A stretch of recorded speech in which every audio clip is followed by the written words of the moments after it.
ବୁଝିପାରୁ ନା ଜାଣିପାରୁ ନା କିନ୍ତୁ ଭଲ ଭାବରେ ସମାଜ ବୁଝେ ସମସ୍ତଙ୍କ ହୃଦୟରେ ସେ ଏପର୍ଯ୍ୟନ୍ତ ବସାବନ୍ଧି ହୋଇଯାଇଛନ୍ତି।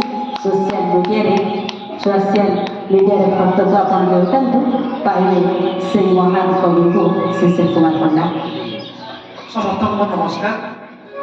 ମୋର ବ୍ୟଙ୍ଗ କବିତା ଫେକ୍ ଆଇଡି। ବାଙ୍କଚୂଳ ବାବୁ ନୂଆ ନୂଆ ଏବେ ଖୋଲିଛନ୍ତି ଫେସବୁକ୍। ବୟସ 60 ହେଲେ ଟୋକା ଭଳି ବଦଳି ଗଲାଣି ବୋଉ।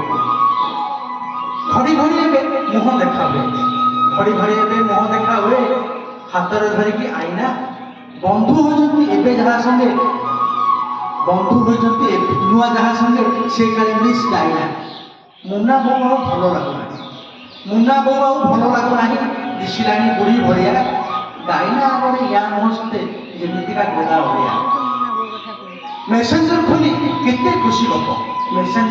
କେତେ ଖୁସି ଗପ କହୁଛନ୍ତି ସେ ରାତିରେ। ଭୋକ ଶୋଷ ଭୁଲି ଉଲସି ଉଠନ୍ତି କୁତୁକୁତୁ ଭାବୁ ଛାତି। ସେଦିନ ଦେଖିଲି ବାଙ୍କଚୂଳ ବାବୁ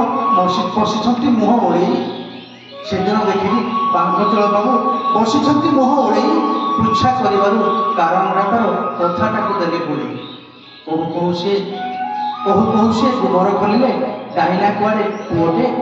କହୁ ସେ ଗୁମର ଖୋଲିଲେ ଡାଇନା କୁଆଡ଼େ ପୁଅଟେ।